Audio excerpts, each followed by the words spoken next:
大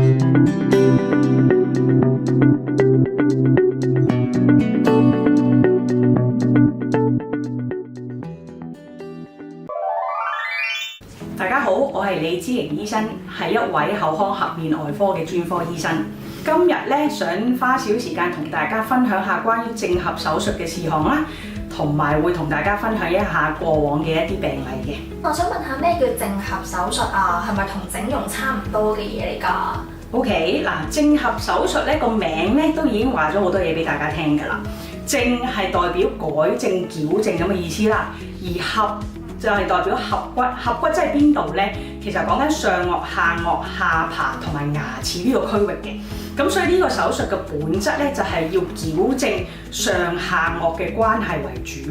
咁而我哋咧去做嘅時候咧，當然係會去衡量病人嘅外觀啦，呢個亦都係我哋嘅考慮因素啦。咁同埋有別於係就係咁純粹整容，我哋亦都會顧及病人嘅功能嘅。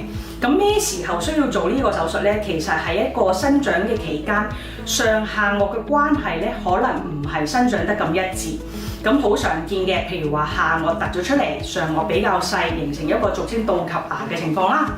調翻轉，上顎好大，下顎好細，又形成一啲哨牙嘅。左右兩邊唔對稱咧，就會形成面歪呢個情況。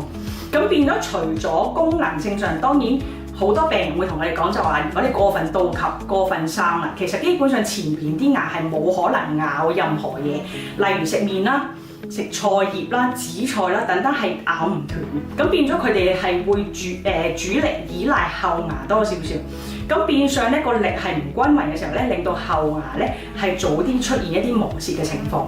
咁另外嚟講咧，個面型係唔靚嘅時候咧，亦都好影響病人本身嘅一啲自尊啦、自信心啦。嗱，正值發育時期，可能讀緊中學，可能係一啲好俾人取笑嘅一個對象啦。到大啲啦，出到嚟社會啦，識朋友、識異性，可能亦都係一個問題。咁另外嚟講咧，過分倒及或者哨牙，亦都會影響佢哋一啲發音嘅。好常我哋會聽到啲漏風嘅情況。咁所以呢啲因素嚟講咧，係好適合做一個正頜手術去改善成個問題。咁你會問，咁箍牙咪得咯？咁但係箍牙其實某程度上係有啲限制。咁因為始終顎骨係得咁厚，而你牙齒嘅喐動嘅時候咧，係要喺個顎骨入邊去前後去喐。咁如果嗰個差距係大嘅時候，總唔可能將啲牙箍出個骨出邊。咁所以變相嚟講咧，就要靠啲手術去輔助，去幫助成件事嘅。咁最後啦，亦都係好值得做呢類手術咧。我哋嘅病人就係一啲睡眠窒息嘅病人嚟嘅。尤其是一啲阻塞性嘅睡眠窒息，咁呢類病人咧，有機會下顎嘅後區呢啲位置係比較狹窄，咁令到個喉嚨啦、脷後邊呢個位置會有收窄，咁從而令到佢哋瞓覺嘅時候咧出現一啲阻塞，咁而導致一啲阻塞性嘅睡眠窒息。咁變相呢類手術可以將個顎骨帶前拉前嘅時候咧，亦都可以打開翻後邊嘅氣道，令到佢哋瞓覺嘅時候嗰個氣道係再暢通翻嘅。咁我哋睇一睇一個病例啦。嗱，呢個病人嚟講咧，呢位女士佢未做之前咧，其實佢個嘴咧，我會形容比較嘟少少，有啲哨牙啦。OK， 咁呢個係斜咗出嚟，咁亦都係嗰個下巴咧係比較後縮啲，咁形成一個嘟嘴嘅情況。咁做呢個手術嘅時候，我哋係可以將個顎骨，不論係個角度啦、前後嘅關係可以褪嘅。咁所以我哋咧可以將個上顎褪入之餘咧，亦都係可以將個角度調整咧，嚟改善翻佢嗰個嘟嘴嘅情況。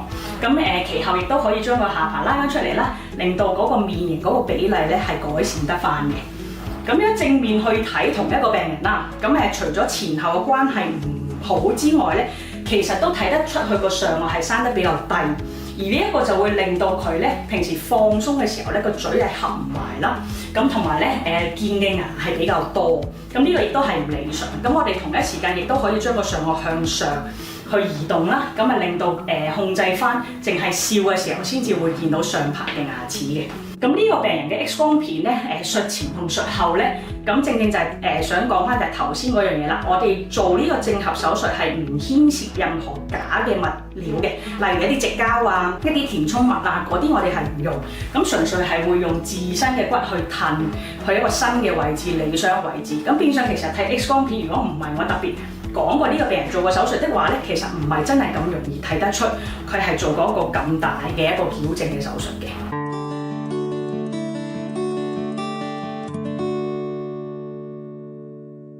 最後有病最好梗係睇醫生啦。